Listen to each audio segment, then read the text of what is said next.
حضرت عائشہ رضی اللہ عنہا پر تہمت کس نے اور کیوں لگائی؟ بسم اللہ الرحمن الرحیم۔ السلام علیکم ورحمۃ اللہ وبرکاتہ۔ گھروں سے باہر قضائے حاجت کی جگہیں۔ بیماری سے کچھ افاقہ ہوا اور ابھی کمزور ہی تھی کہ مناسا کی طرف گئی۔ مستح کی ماں سلمہ میرے ساتھ تھی۔ ہم لوگ ہر رات کو وہاں رفع حاجت کے لیے جایا کرتے تھے۔ یہ اس وقت کی بات ہے جب اپنے گھروں کے نزدیک ہم بیت الخلا نہیں بناتے تھے، بلکہ اگلے زمانے کے عربوں کی طرح رفع حاجت کے لیے جنگل میں جایا کرتے تھے، کیونکہ گھروں کے قریب بیت الخلا بنانے سے بدبو ہمیں تکلیف دیتی ہے۔ خیر، میں اور مستح کی ماں، جو ابو رحم بن عبد مناف کی بیٹی اور اس کی ماں سہر بن عامر کی بیٹی ابو بکر رضی اللہ عنہ کی خالہ تھیں، اسی کا بیٹا مستح تھا۔ رفع حاجت سے فراغت کے بعد ہم دونوں گھر کو آ ہی رہی تھیں کہ مستح کی ماں کا پاؤں چادر میں الجھ کر پھسلا اور وہ کہنے لگی، مستح ہلاک ہو۔ میں نے اسے کہا، کیا کہتی ہو؟ کیا تم ایسے شخص کو کوستی ہو جو بدر میں شریک تھا؟ وہ کہنے لگی، اے بھولی لڑکی، کیا تم نے وہ کچھ بھی نہیں سنا جو وہ کہتا ہے؟ پوچھا، کیا کہتا ہے؟ تب اس نے تہمت لگانے والوں کی باتیں مجھ سے بیان کی تو میری بیماری میں مزید اضافہ ہو گیا۔ جب میں گھر پہنچی تو رسول اللہ صلی اللہ علیہ وسلم تشریف لائے اور سلام کے بعد پوچھا، اب طبیعت کیسی ہے؟ میں نے کہا، آپ مجھے اجازت دیں، میں اپنے والدین کے ہاں جانا چاہتی ہوں۔ میرا مطلب یہ تھا کہ ان سے اس خبر کی تحقیق کروں۔ رسول اللہ صلی اللہ علیہ وسلم نے مجھے اجازت دے دی اور میں اپنے والدین کے ہاں آ گئی۔ میں نے اپنی ماں سے کہا، امی، یہ لوگ میری نسبت کیا فضول باتیں بنا رہے ہیں؟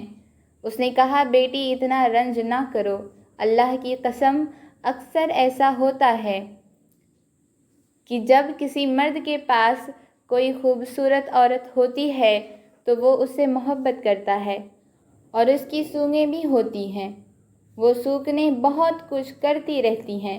میں نے کہا، سبحان اللہ۔ لوگوں نے اس کا چرچا بھی کر دیا، چنانچہ میں ساری رات روتی رہی۔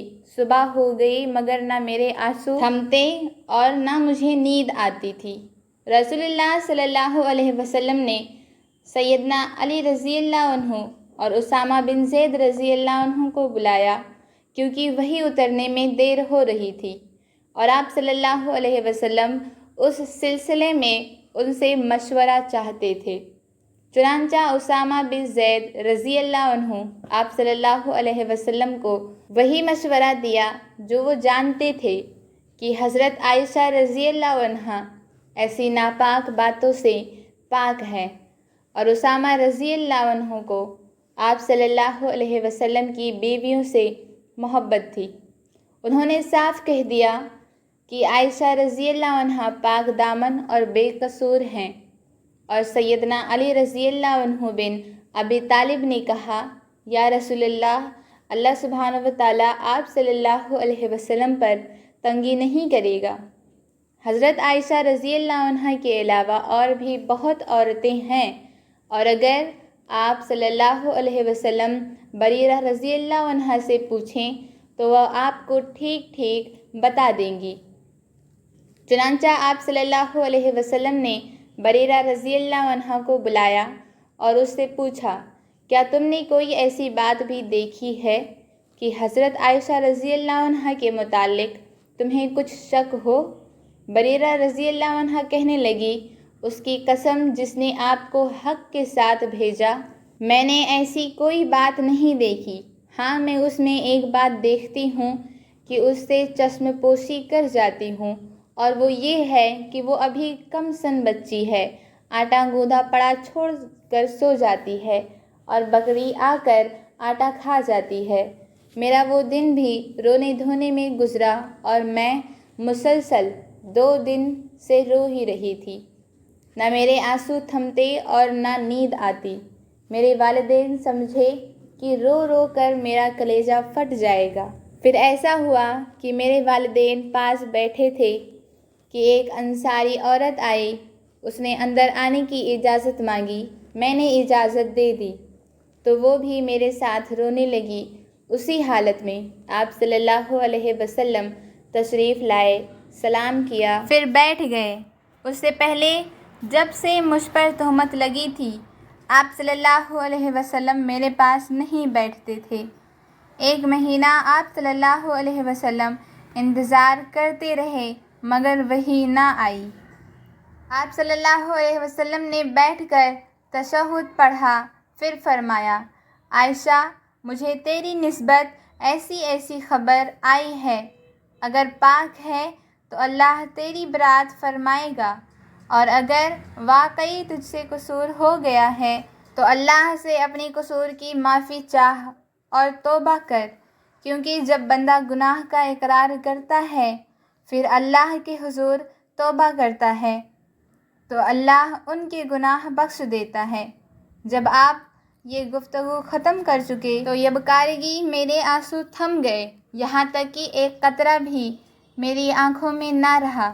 میں نے اپنے والد سے کہا وہ آپ رسول اللہ صلی اللہ علیہ وسلم کو جواب دیں۔ وہ کہنے لگے، اللہ کی قسم میں نہیں جانتا کہ کیا جواب دوں۔ میں نے اپنی والدہ ام رومان سے کہا کہ تم جواب دو۔ انہوں نے بھی کہا میں نہیں جانتی کہ کیا جواب دوں۔ آخر میں خود ہی جواب دینے لگی۔ میں ایک کمزور لڑکی تھی، قرآن مجھے زیادہ یاد نہ تھا۔ میں نے کہا اللہ کی قسم میں جانتی ہوں یہ بات جو آپ لوگوں نے سنی ہے آپ کے دل میں جم گئی ہے۔ اب اگر میں گناہ کا انکار کروں اور اللہ جانتا ہے کہ میں نے گناہ نہیں کیا تو آپ لوگ مجھے سچا نہیں سمجھیں گے، اور اگر میں گناہ کا اقرار کر لوں اور اللہ جانتا ہے کہ میں اس سے بے پاک ہوں تو آپ لوگ مجھے سچا سمجھیں گے۔ اللہ کی قسم میں اپنی اور تمہاری مثال ایسی ہی سمجھتی ہوں جیسے سیدنا یوسف علیہ السلام کے والد کی تھی۔ انہوں نے جو کچھ کہا تھا میں بھی وہی کچھ کہتی ہوں کہ اب صبر کرنا ہی بہتر ہے، اور تمہاری باتوں پر اللہ میری مدد کرنے والا ہے۔ السلام علیکم ورحمۃ اللہ وبرکاتہ۔